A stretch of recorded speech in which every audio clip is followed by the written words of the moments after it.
This is a tall kneeling adductor hinge exercise.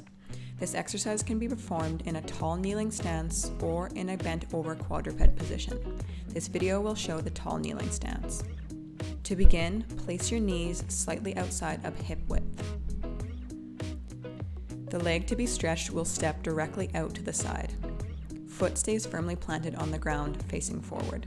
The target area is the inside of the thigh, of the outstretched leg. To begin, you will hinge at the hips, slowly lowering your hips towards your opposite heel. Drive hips forward to return to top position.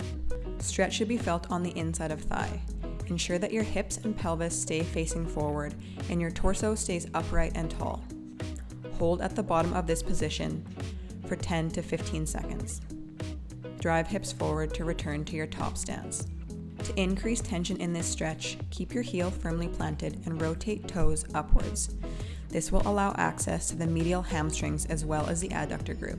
You will perform the same movement, keeping your torso upright and tall and your hips facing forward.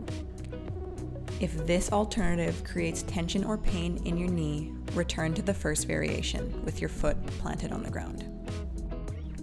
This side view will show you how to set up into a proper hinge pattern to ensure access to the stretch.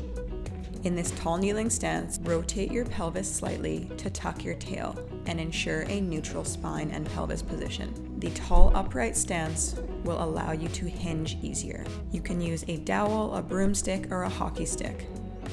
Place your dowel along your spine with contact points on the back of your head and your sacrum.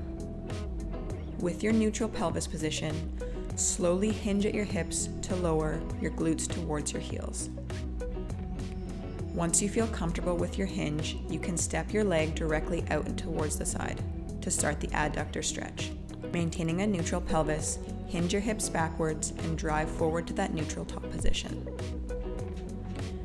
To increase the stretch range, keep your heel firmly planted and rotate your toes upwards.